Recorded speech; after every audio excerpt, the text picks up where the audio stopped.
Key West in Florida is all about that island life where rum, hammock, and a crystal beach are all in easy reach. Here, fantasy flirts with reality.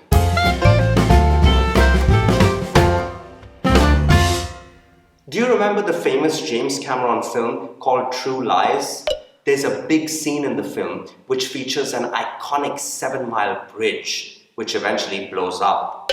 Yeah, that is Key West, the southernmost tip of the United States, and without a doubt the most picturesque place on the East Coast.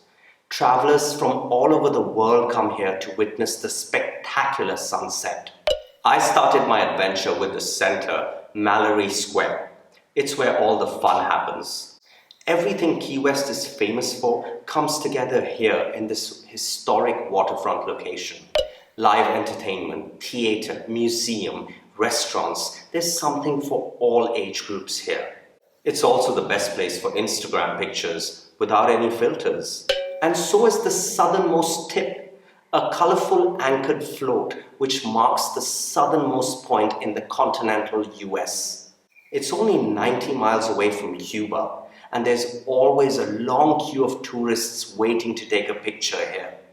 I then visited the famous butterfly sanctuary and saw some of the most beautiful winged creatures in nature.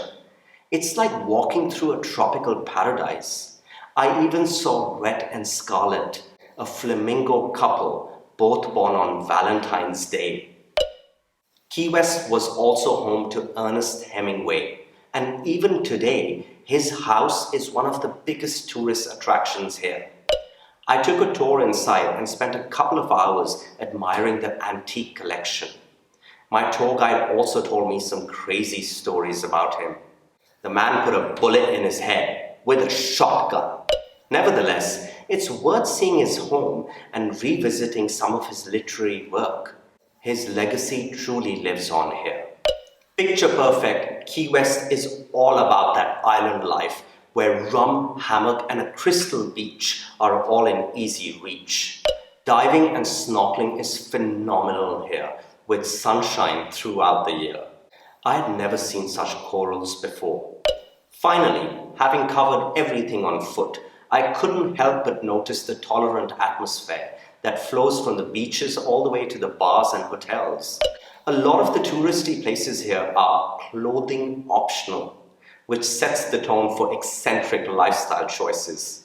So long inhibitions. Everything here seems to move at its own ideal creative pace. I can still taste the fresh lemonade, conch fritters, and key lime pie. Here, fantasy flirts with reality.